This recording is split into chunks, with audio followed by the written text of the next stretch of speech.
Assalamualaikum warahmatullahi wabarakatuh. Perkenalkan, saya Amira Aula Kurota Ayunina dengan nomor NIM belakang 044. Saya di sini akan menjelaskan tentang praktikum yang saya sudah kerjakan, yang nantinya akan saya buat sebagai laporan dari praktikum saya. Untuk menyingkat waktu, maka langsung saja kita masuk ke dalam sesi presentasinya.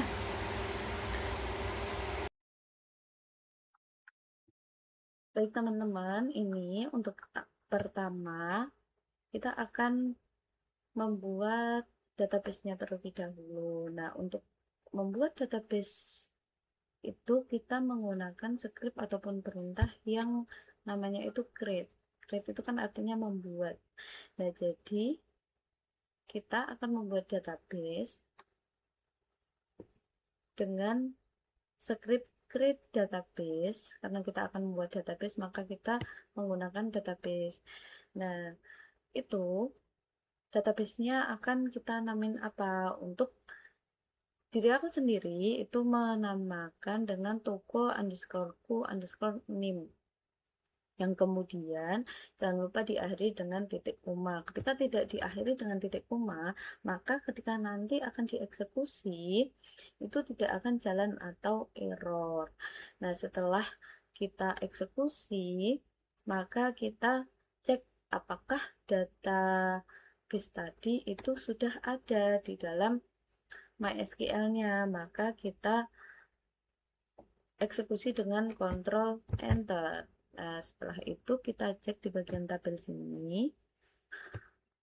Nah, ketika sudah ada database-nya, maka database itu sudah siap ataupun sudah dapat kita gunakan.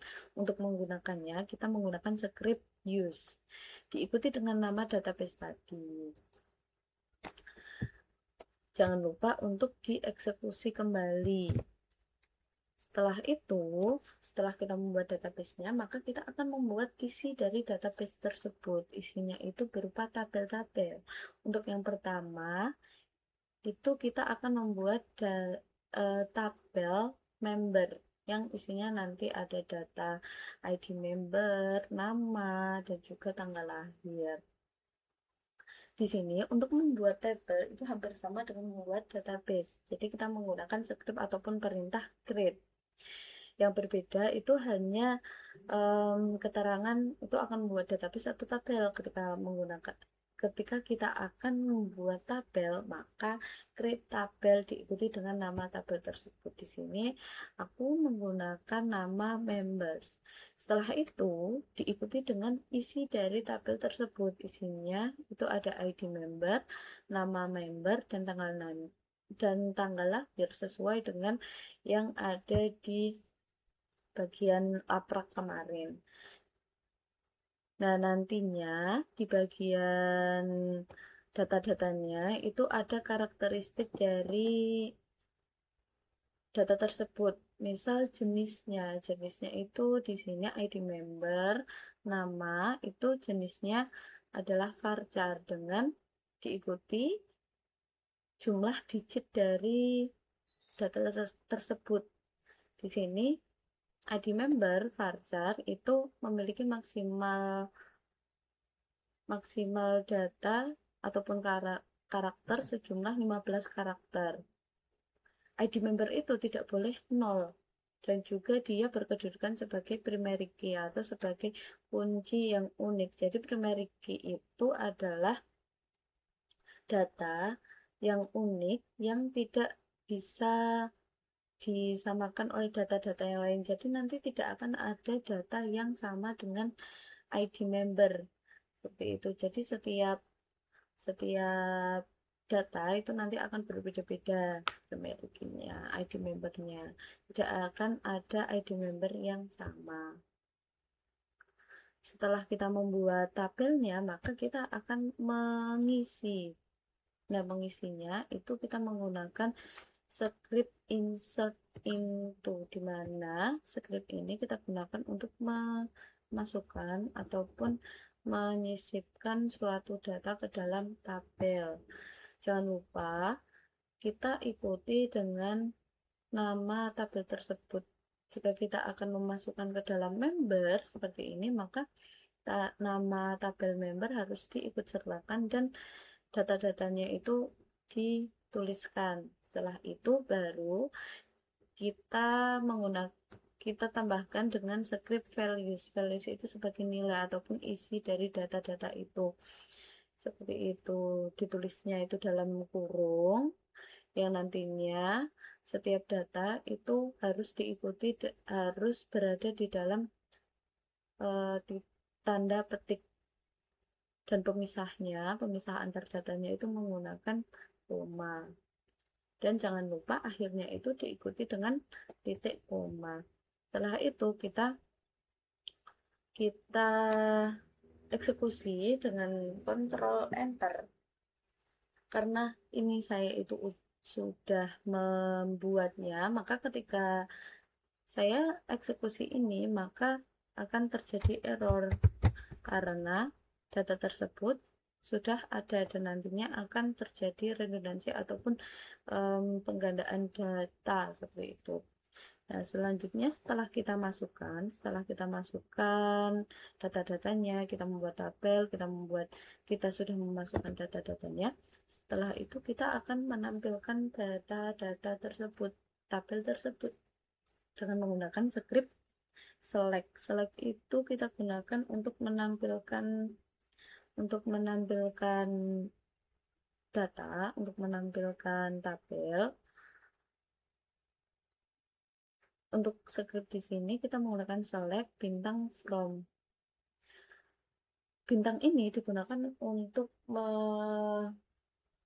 mewakilkan kata menyeluruh. Jadi ketika kita menggunakan bintang, maka seluruh tabel itu akan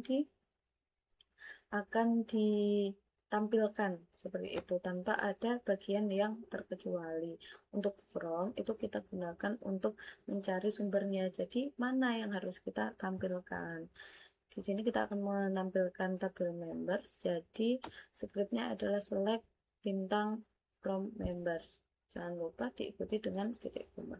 Ketika kita eksekusi, maka jika berhasil akan keluar tabel dengan data-data yang sudah masuk ke dalamnya. Seperti itu.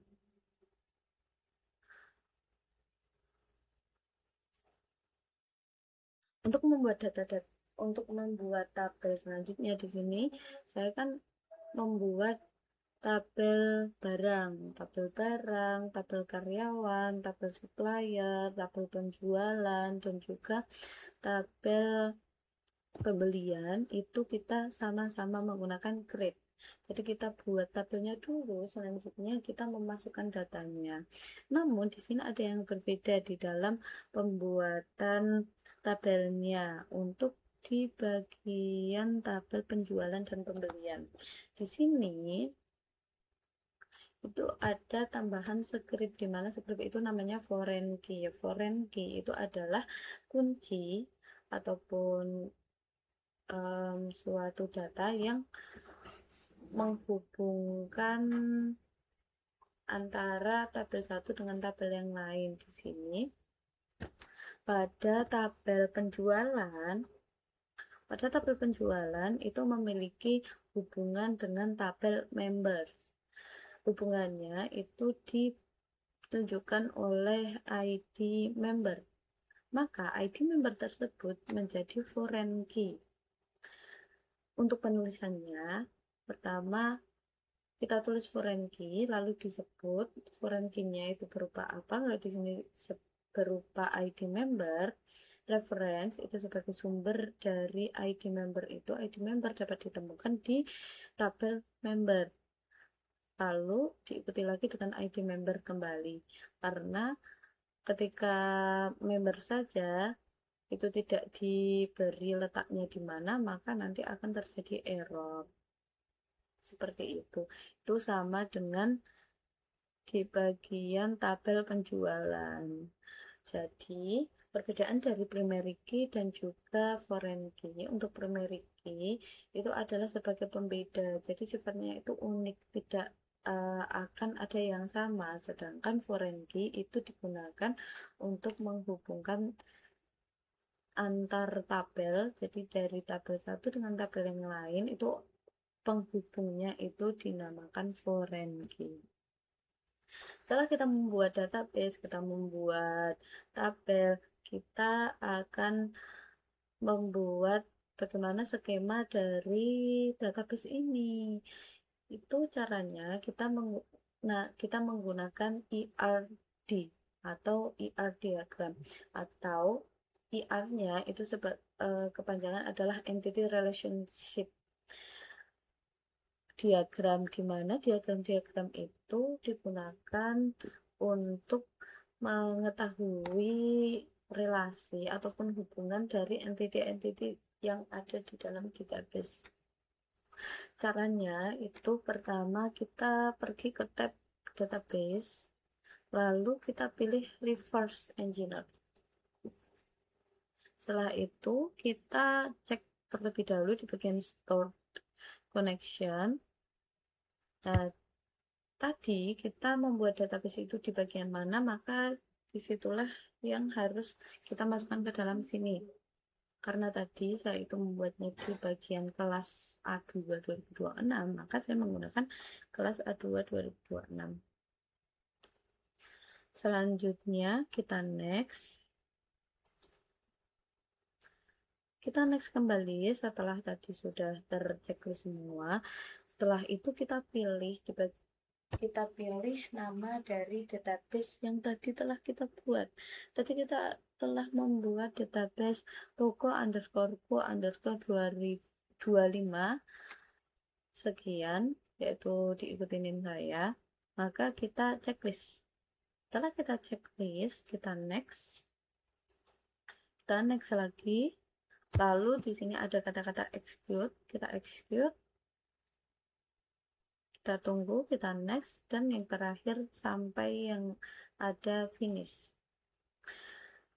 Setelah finish, maka kita akan mendapati tabel-tabel yang berada di dalam diagram seperti ini. Maka kita rapikan sedemikian rupa sehingga nanti dapat kita gunakan untuk melihat bagaimana relasi yang terjadi di dalam tabel-tabel tersebut. Sebelumnya itu saya sudah membuat tabel yang lebih rapi. Untuk rapinya skemanya seperti ini.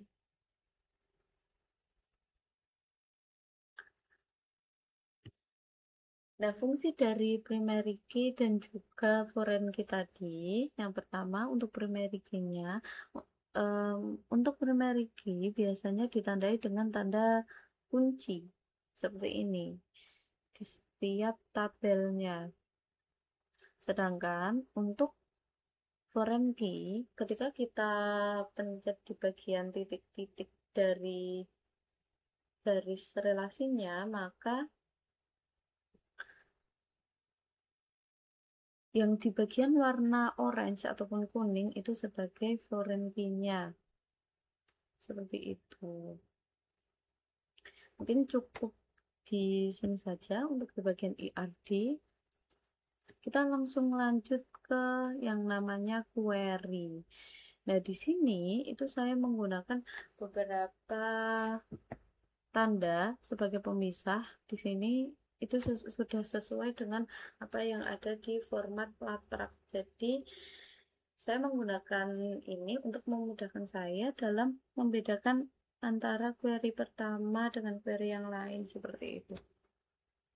Untuk yang query pertama itu kita gunakan untuk menampilkan jumlah member yang terdapat di dalam database tadi. Untuk jumlah membernya, untuk menampilkan, kembali lagi, untuk menampilkan maka kita menggunakan script select. Karena itu sebagai jumlah, maka kita akan menjumlahkan, kita menggunakan count, select count. Nah, lalu diikuti dengan apa yang akan dihitung, karena yang sama, yang berbeda karakternya itu adalah ID member sebagai primary key-nya, maka kita akan menghitung ID membernya sebagai yang nantinya akan dijumlah berapakah jumlah dari ID membernya. Kenapa kita mengambil ID member? Karena bisa saja antara orang A dengan orang B sama-sama memiliki nama Budi. Nantinya jika seperti itu maka akan dihitung satu bukan dua, seperti itu. Nah, maka karena ID member itu berbeda, kita menggunakan ID member dalam penjumlahan. Select count ID member as itu sebagai jumlah member, karena kita akan mencari jumlah member, maka datanya itu harus kita namai juga sebagai jumlah member yang akan diambil dari tabel members.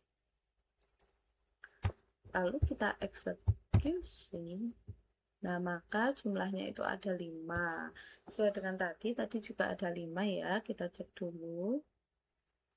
Kita cek terlebih dahulu di bagian member. Di sana ada 5, 1, 2, 3, 4, 5. Seperti itu. Baik, kita lanjut di query kedua. Query kedua ini kita akan menampilkan nama barang, jumlah barangnya yang paling banyak dibeli. Jadi kita akan menampilkan nama barang yang barang tersebut banyak dibeli oleh konsumen. Kembali lagi, untuk menampilkan kita berarti menggunakan select, karena kita menampilkan semua nama barang yang barangnya itu memiliki jumlah paling banyak dibeli, maka kita menggunakan bintang. From itu kita gunakan untuk mencari di manakah data itu akan diambil. Karena data itu diambil dari pembelian, maka from tabel pembelian. Di sini kita menggunakan join. Nah, join itu kita gunakan untuk menggabungkan dua tabel. Jadi, antara tabel pembelian dan juga tabel barang itu nantinya akan digabung sehingga datanya itu konkret ataupun datanya itu sesuai antara tabel pembelian dan juga tabel barang. Di mana pembelian itu nanti yang dihitung itu adalah ID barangnya, yang dimana di dalam tabel barang itu juga memiliki ID barang. Seperti itu. Lalu kita eksekusi, maka ini adalah hasil dari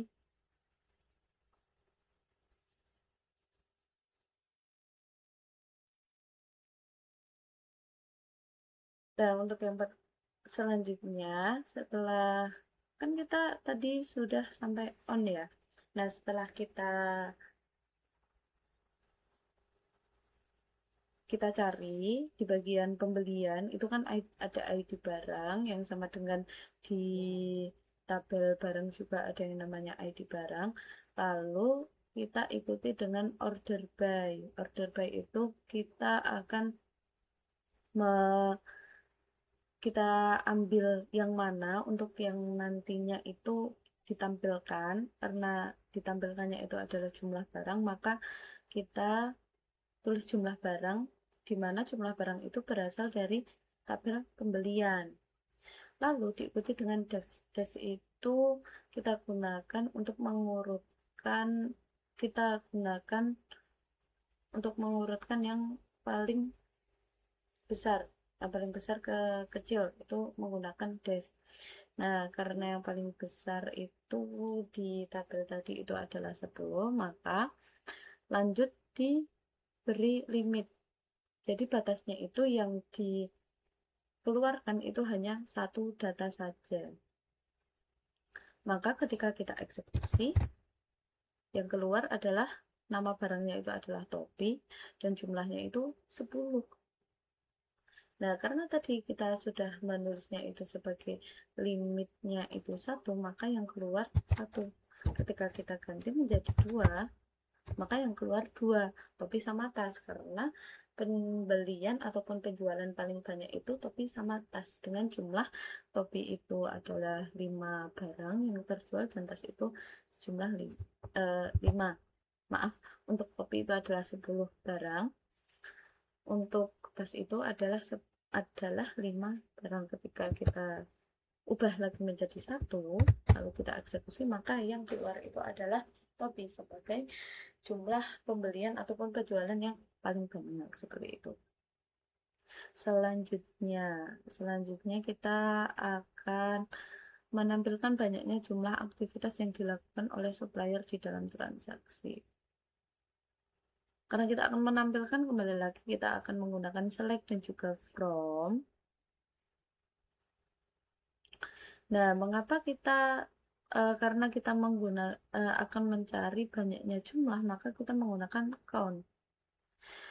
Di sini yang dihitung itu adalah nomor fakturnya. Kenapa kita menggunakan nomor fakturnya? Karena nomor faktur itu ketika kita jumlahkan itu menjadi jumlah aktivitas. Karena setiap aktivitas itu akan memiliki satu nomor faktur seperti itu. Masih sama order by, karena ini tidak ada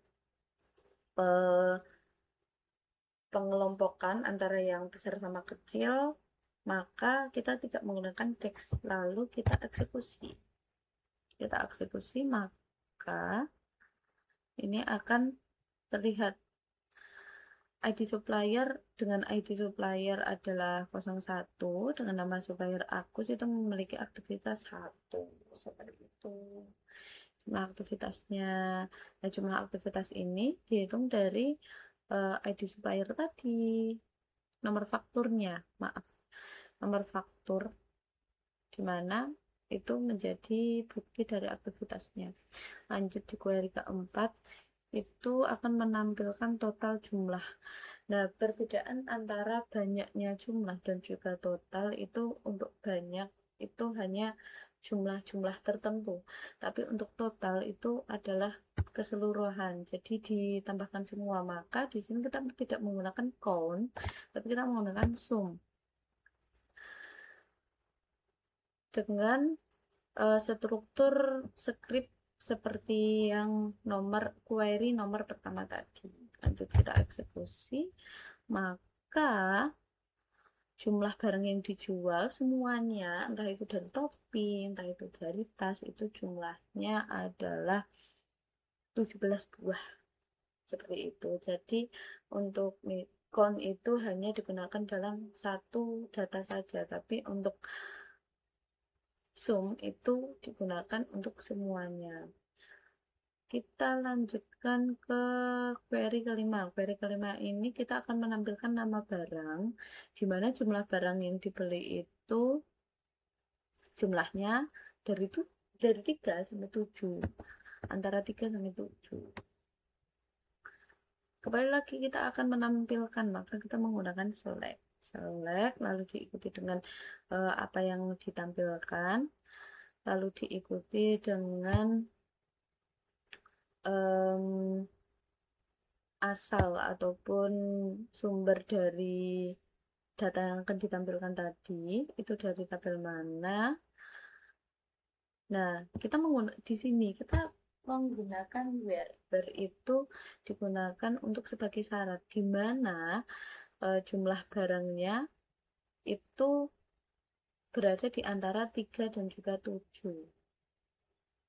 Jadi ketika ada syarat, maka kita menggunakan where itu digunakan sebagai syarat. Misal dengan syarat bahwa asal kota supplier, itu berarti where city, seperti itu, tergantung nanti datanya itu apa. Jadi where digunakan sebagai script saat adanya syarat dari suatu perintah seperti itu. Lanjut kita eksekusi, maka ada 3 barang nih yang jumlahnya itu dari 3 sampai 4. Ini kan tas itu ada 3 ya. Selanjutnya di bagian ke-6, di query ke-6 itu kita akan menampilkan nama barang, di mana nama barang itu jumlah barang yang dibeli.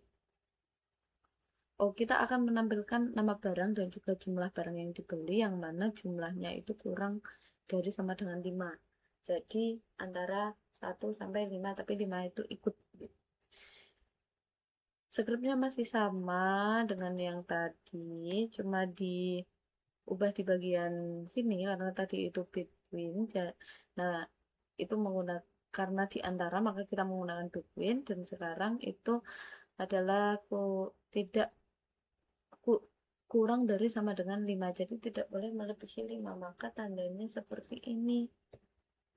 Ketika kita eksekusi, nah maka yang keluar itu adalah tas 5, tas 3, kemeja 4. Seperti ini kan jumlahnya itu kan tidak melebihi 5 tapi sama dengan 5.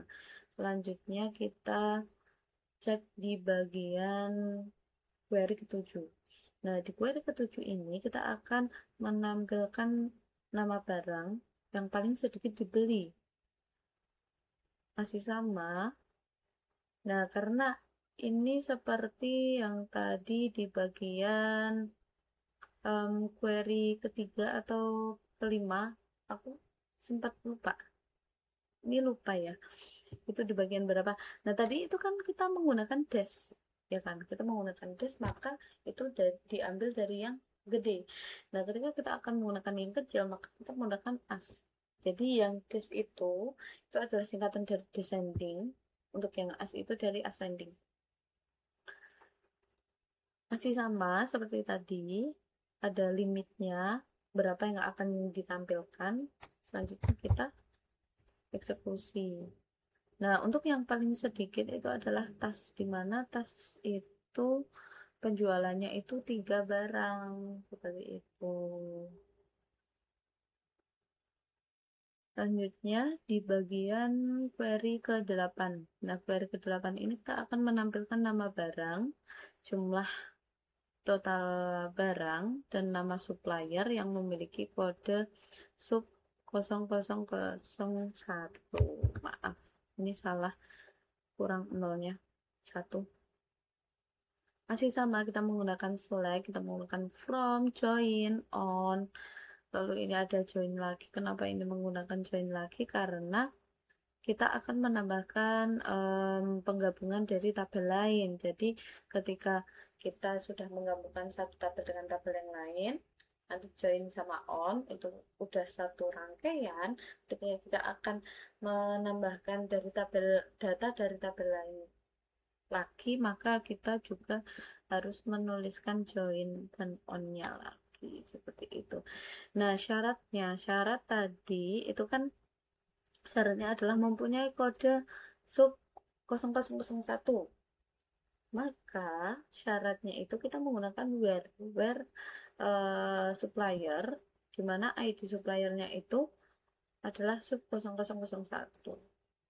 Lalu kita eksekusi, maka yang keluar adalah nih nama barangnya itu topi, jumlah barangnya itu 10, nama suppliernya itu aku. Seperti itu. Nanti ketika kita cek di tabel supplier, yang keluar adalah ini, seperti itu. Lanjut di bagian query ke-9. Nah, query ke-9 itu kita akan menampilkan nama member, nama barang, jumlah barang yang dimana dilayani oleh karyawan dengan ID karyawan 0001. Masih sama, kita menggunakan select karena untuk menampilkan, lalu kita tampilkan dari mana, tabel mana saja yang harus kita ambil. Lalu syaratnya itu kan K, itu kita berarti syaratnya itu kita ambil dari tabel karyawan, di mana ID karyawannya itu adalah kar 00001. Lalu kita eksekusi, maka yang keluar adalah nama dari membernya. Berarti member yang bernama Joshua itu dia membeli sepatu dengan jumlahnya itu 3, di mana dilayani oleh karyawan dengan ID karyawan 0001. Selanjutnya untuk query yang terakhir nih teman-teman, untuk query yang terakhir ini kita akan menampilkan transaksi penjualan barang, transaksi penjualan di mana di dalamnya itu berupa nama barang, jumlah, nama karyawan yang melayani, yang mana tanggal transaksinya itu di tanggal 25 Oktober 2014 nih. Nah, masih sama juga seperti tadi, lanjut ke bagian where. Syaratnya itu di tanggal 25 bulan Oktober bulan Oktober 2014. Lanjut kita eksekusi langsung. Nah, ini keluar nama barangnya itu adalah tas, jumlahnya itu 4. Nama membernya yang dilayani itu adalah, maaf, untuk nama karyawan yang melayani itu adalah Yoko, seperti itu. Mungkin cukup sekian, ini saja yang dapat saya jelaskan. Bila ada salah kata dan kurangnya, saya mohon maaf sebesar-besarnya. Baik, wassalamualaikum warahmatullahi wabarakatuh.